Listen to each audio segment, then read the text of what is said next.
We got a quick one here. It says, Bob, do you think you could beat stereophile at their game again with a double-blind ADX test today with either Carver or some Carver products using the same methods with output nulling and transfer function modifications? Do I think I could? Yeah. Bring it on. Yeah. Well, that's so much fun to do that stuff. I love it, and of course I could do it. It's You think they'll ask? No.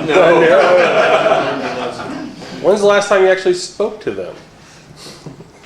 Right after the right you after walked out of the hotel. Right after that article came out. Yeah.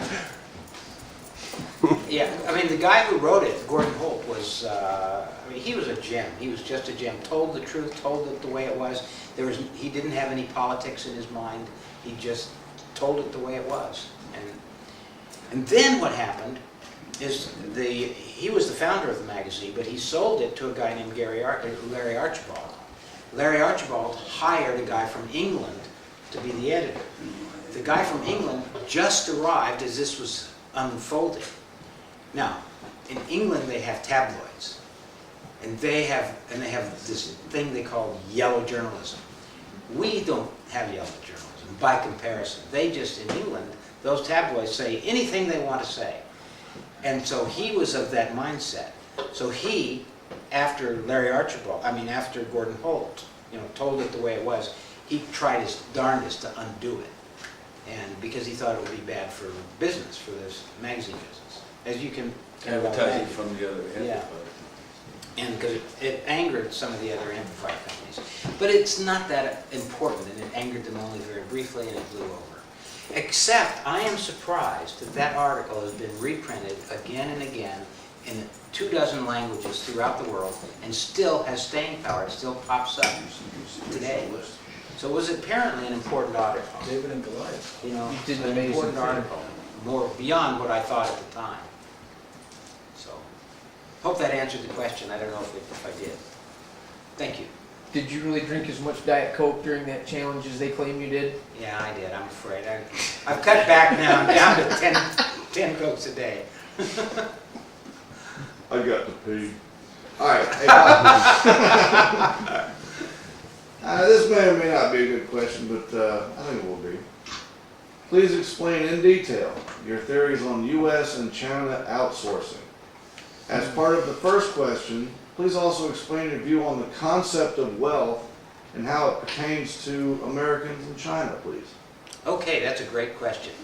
I wrote that only because you and I discussed it one night, and I found your philosophy on this interesting and not what you would think as a norm, as most people would think of outsourcing and stuff. Yours was a little different, and I thought it was really interesting, and people would probably be interested to hear it.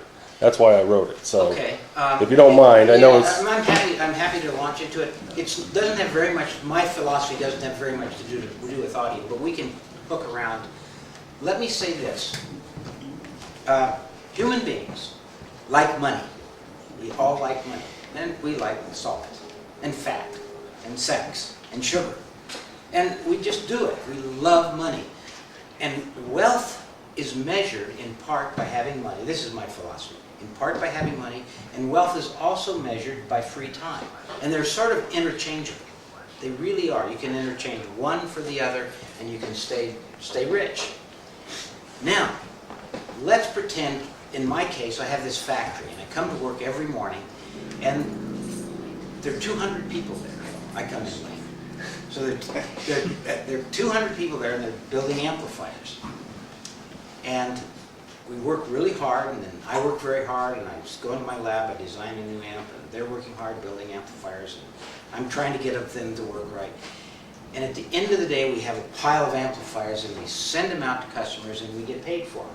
And that's the free enterprise system and the way it works. And it's a lot of fun to be associated with it. Okay, now pretend that we come to work in the morning, and the amplifiers are already built. It's as if they were built overnight by magic, by what? By Elves. Elves. Yeah, by elves. Elves made these amplifiers. By Frankie. And we go, wow, look at all these amplifiers. Let's send them out, and we're still going to get paid for them. And now we have a lot of free time because we can just have fun for the day. We don't have to build these amps. We'll go out, we'll go to the beach, so we're richer, we're far more wealthy. Because we not only got paid for them, but we also increased our spare time, so we doubled our wealth. If you count one day's, if you became wealthier. Now, what happens when we go to China?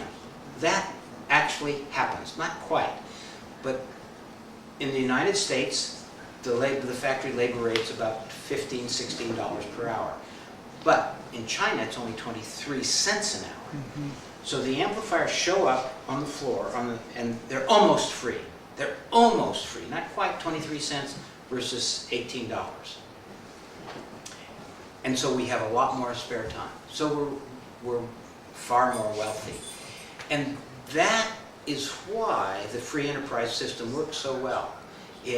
In the short run, we could say, oh, well, my goodness, but why do you keep all these people here if you can buy them from China? Why don't you just, lay them off?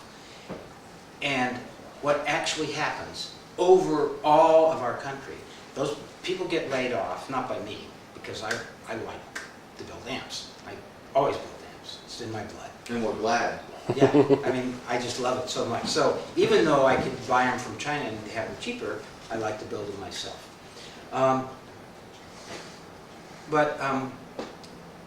So on balance, everybody gets richer. And the people that get laid off go and get a different job, a better job usually. That's better than building amplifiers. Although I can't imagine what could be better than that. That's actually what happens. We are richer because of other countries. And other countries, as you say, where we're outsourcing our work. We really aren't. We are insourcing spare time for ourselves. And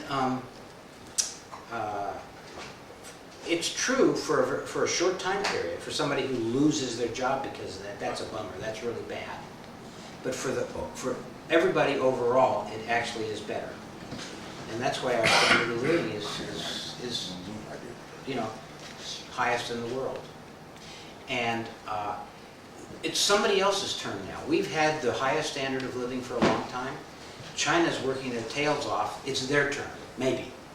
But they're doing a good job. And what kind of jobs are they doing? That was the other part of the question. It turns out that there are a lot of smart people in China, and they're working very, very hard. They have a different mentality, though, a different ethic. Their work ethic is to get the job done rather than to get it done right. And that's just their internal work ethic, and it's starting to shift, but that's why a lot of stuff from China seems to be very poor quality. They are under an internal desire to get the job done.